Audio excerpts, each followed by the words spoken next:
morning, Miss Lane. Good morning, Professor Hotchiss. What can I do for you? Well, you could do a lot for me if you wanted to. Oh, no, that is, I'd like to do something for you. I brought you something. If the class can manage to come to a semblance of order, we'll go on with our psychology. Yesterday, in our dizzy flight after knowledge, we were discussing love. Miss Brittle, can you tell me anything on the subject of love? I can tell you plenty, Professor, but not in the schoolroom. Order! We'll have no levity, if you please. Love is nothing to be laughed at. On the contrary, love is, as evidently most of us did not learn from yesterday's lesson, love is the idealization of a biological urge. It has to do with the process of setting up an ego ideal, or superego, thus taking care of a certain amount of ego libido. Is that clear, Miss Lane? I think it's perfectly wonderful. Then explain it to me in your own words. Well, the narcissus is a complex ego. No, don't tell me, I'll get it. That is, oh, it's in my head, but I can't explain it. What's in your head? Nothing. Well, at least you're frank. But surely you can give me some definition of love. Oh, love. Oh, yes. Love is it's a funny feeling. It gives you goose pimples. Nothing of the sort. Well, it gives me goose pimples. Perhaps if I make this very simple, you'll understand it. Miss Lane, will you please explain to the class just what the libido is? Oh, Professor. Miss Lane, you're not twins by any chance. I don't think so. I just wondered. It seems so impossible that any one person could be so dumb. Well, that's the way you feel about it. Sorry, I took your old psychology. Possibly you should have taken arsenic instead. Who teaches it? Miss Lane, I can't have you breaking up my class this way. Leave the room and never come back till you apologize. And tell me that you're ashamed of yourself. All right, I'm going. You can't holler at me that way. I'm glad to get out of this old class. Anyway, I never did get a kick out of your old psychology. Well, if you got what you deserved, you'd get a kick. And I'd love to give it to you. In the psychology?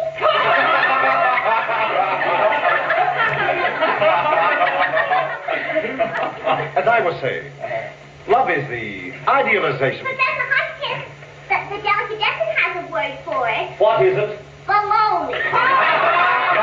Order.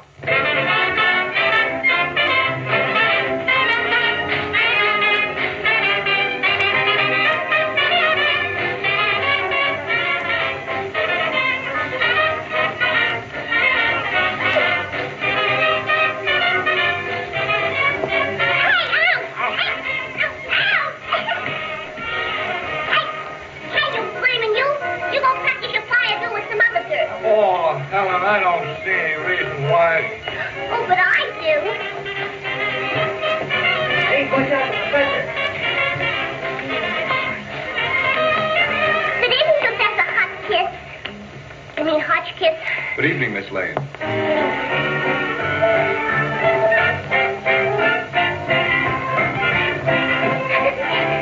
Oh, fancy me bumping into you here. It's a small world after all, isn't it?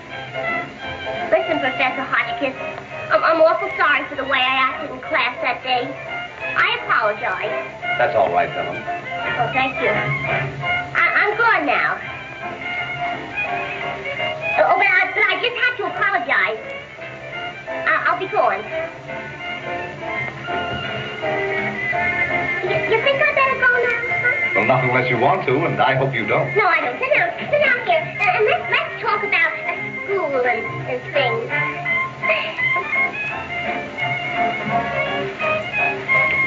Well, how are you getting on in your studies? Oh, I'm great in the guy dance, and I'm pretty good in the hammock. Oh, but I'm terrible in a bumblebee. Yes, I saw you carrying on an experiment with that freshman. You're telling me he's a freshman. Look at me. You should associate with gentlemen. You know what a gentleman is, don't you? Sure. He's the guy that don't get fresh till the second night. Oh, but really, Professor Hotchiss, I'm so sorry. What makes me so dumb? Well, just look at yourself in the mirror. Just look at that lovely face. Look at those beautiful eyes, those lips. What difference does it make if you haven't any brains? Oh, then you do like me. Like you. Why, Helen, well, I'm more than like you. Go on, Professor. Don't stop now, Professor. Oh, Go ahead. Oh, what's the use of being a professor and knowing all the big words when you don't know the right ones? Oh, why don't you forget you're a professor for a minute? That's human. Oh, but you do like me, even though you are too dumb to tell me. I think you're the greatest little girl in the world. Do you? Yeah, I'm glad, 'cause all my life I went along convinced that I was plain. I never thought much of my looks and much less of my brain.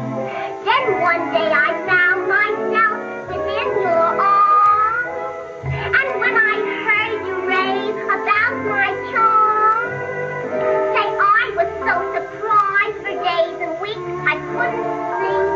Just think that you who know so much could think so much of me. Once I used to doubt myself and I'd hide away indoors. Now my ideas about myself are just the same as yours. I love myself because you love me, and you ought to know. I love my walk and my daily talk, 'cause you told me so.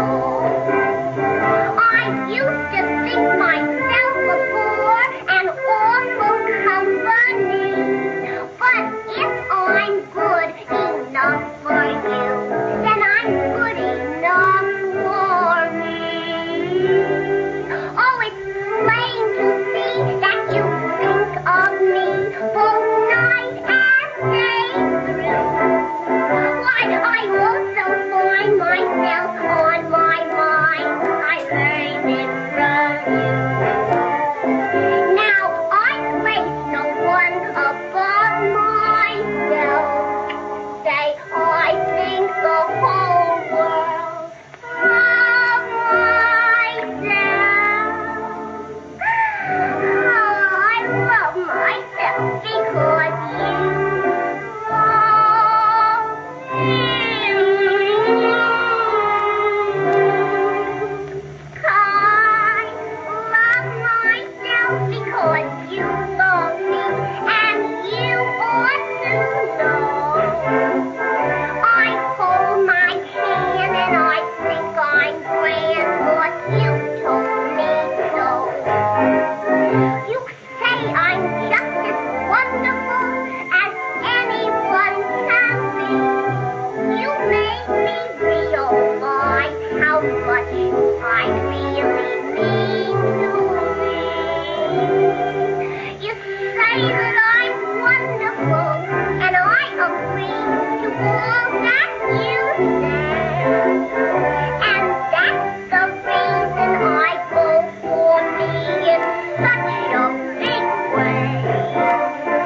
Now, you may think this the worst of me, but just the same, if I were twins, I'd love myself double 'cause you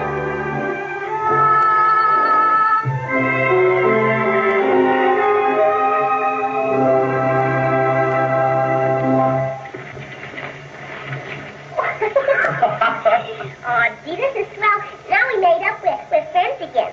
But I don't want to be your friend. I want to be your husband. Oh, you just want to make up temporarily, huh?